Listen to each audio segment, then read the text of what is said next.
આરોપીને ઝડપી પાડવામાં આવી છે. શું છે વિગત? ગઈ તારીખ 28/9/2025ના રોજ સુરતના રાજમાર્ગ રોડ પર ચોક બજાર પાસેથી એક 4 વર્ષના બાળકનું કિડનેપિંગ કરવામાં આવ્યું હતું. આ બાબતે એની મધર શાહિસ્તા અકબર શહાદત એ ચોક બજાર પોલીસ સ્ટેશનમાં ફરિયાદ આપી હતી કે એ અને એના હસબન્ડ ફૂટપાથ પર ચોક બજાર ફૂટપાથ પર રહે છે અને 2 બાળકો સાથે રહે છે. 28 તારીખે સાંજે જ્યારે હસબન્ડ વાઈફ કંઈક વસ્તુ લેવા માટે બંને, હસબન્ડ તો બહાર હતો, વાઈફ પણ કંઈ લેવા ગયા તો 4 વર્ષના બાળકને કોઈ લઈને જતું રહેલું.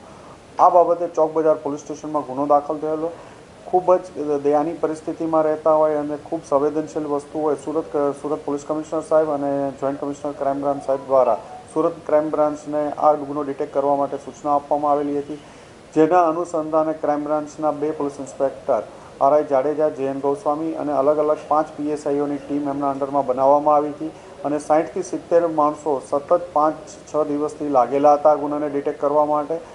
પ્રાથમિક લીડ મળી હતી કે એક બેન જ્યાં લોકો રહેતા હતા, જ્યાં રોડ ઉપર છોકરો એકલો હતો, એ દિવસે વારંવાર ચક્કર મારતા હતા અને કોઈ ન દેખાતા મોકો મળતા લઈ અને એ બેન જતા રહ્યા હતા રેલવે સ્ટેશન. અને ઉધના રેલવે સ્ટેશન લાસ્ટ એનું મળી આવ્યા હતા સીસીટીવી ફૂટેજ દ્વારા ક્રાઇમ બ્રાન્ચની ટીમને.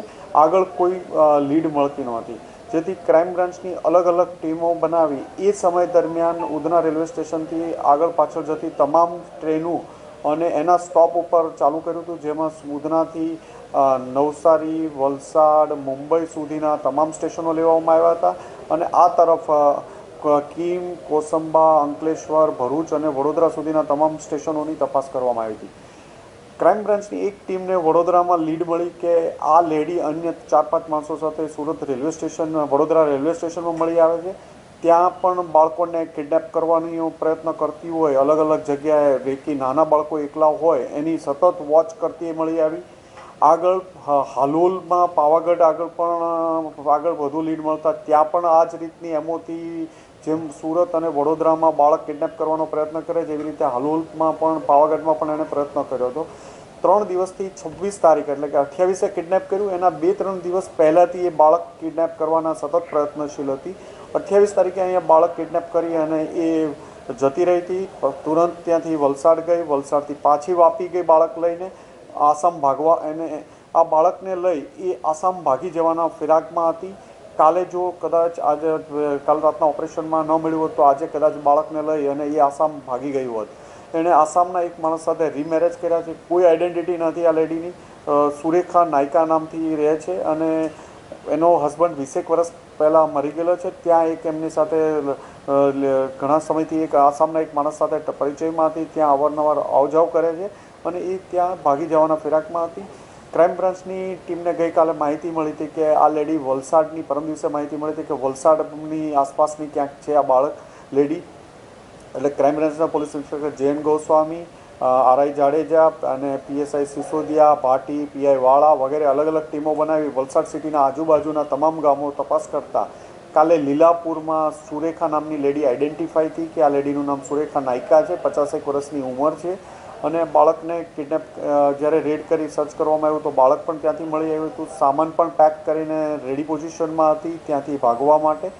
પણ ક્રાઇમ બ્રાન્ચની ટીમે બાળક સાથે હેમખેમ પરત લઈ આવ્યા છે અને એની પૂછપરછ ચાલુ છે. અપહરણનું કારણ શું?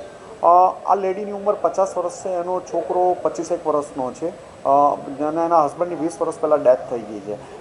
બાળક કિડનેપ કરી અને આસામ જેની સાથે રહે છે ઘણા સમયથી 15 વર્ષથી, એનાથી કોઈ બાળક હતું નહીં. એટલે આ બાળકને લઈ જવાનો જ પ્લાન હતો, કિડનેપ કરીને પોતાની સાથે લઈ જવા માટે.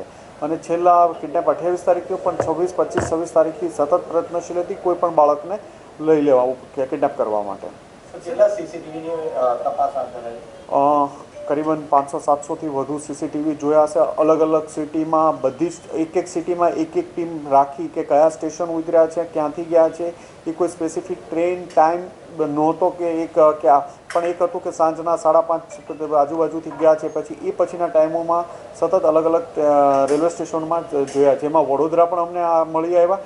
તો વડોદરાની લેડી હશે એવું ફરીથી મળ્યું. રાત્રે ફરીથી વડોદરામાં મળી આવી એ જ નાઇટમાં. એટલે વડોદરા જોયું, પછી ત્યાંથી આગળ આવતા દેખાય છે તો ત્યાં આગળ હાલોલ, પાવાગઢ પણ અમે સર્ચ કર્યું એટલે અલગ અલગ 5 PSI અને 2 PI રાત દિવસ 6 દિવસની મહેનત પછી આ એક જે રોડ પર ફૂટપાથ પર રહેતા હતા એમના મા બાપે ખૂબ ચિંતિત હતા. ખાવા એની મધર નહીં ખાઈ 2-3 દિવસથી ખાવા પીવાનું છોડીને રડ્યા કરતી હતી. એક સંવેદનશીલ ને દયનીય પરિસ્થિતિમાં લોકો રહે છે અને 5 મિનિટ માટે કંઈ વસ્તુ લેવા માં ગઈ બાળકને મૂકીને. નાનું બીજું બાળક છે જેને તેડીને ગઈ, બંને બાળકને સાથે નહોતી લઈ જઈ શકતી, પણ ક્રાઇમ બ્રાન્ચની ટીમે સતત મહેનત કરી અને એક આ સંવેદનશીલ જે વિષય હતું બાળકની લાગણી માટે અને પ્રયત્ન કરી જલ્દીથી જલ્દી ગોતી કાઢવામાં આવ્યું. આ બાળક કિડનેપ કરવા માટે અલગ અલગ કહું છું 26 તારીખથી પ્રયત્ન કરતી હતી. પહેલાં હલોલ, પાવાગઢ, ત્યાં કોઈ બાળકને જો કંઈ સહેજે ચાન્સ મળે તો કિડનેપ કરવા માટે વડોદરાના ફૂટેજો પણ મળ્યા છે, જ્યાં પણ એને બાળકને કિડનેપ કરવા માટે પ્રયત્ન કર્યા છે. પછી છેલ્લે સુરતમાં પણ રેલવે સ્ટેશનથી ઉતરીને અહીંયા બાળક કિડનેપ, આ બાળક આસપાસ તે 3 થી 4 ચક્કર લગાવે છે, કોઈ નથી. જેવો ચાન્સ મળ્યો બાળકને લઈને નીકળી ગઈ. ના, વલસાડની છે. વલસાડની બાજુમાં લીલાપુર ગામ છે, ત્યાંની છે. અને આસામ એનો જેની સાથે રહે છે અત્યારે એ આસામ છે, એટલે આ બાળકને લઈ અને આસામ નીકળી જવાની હતી.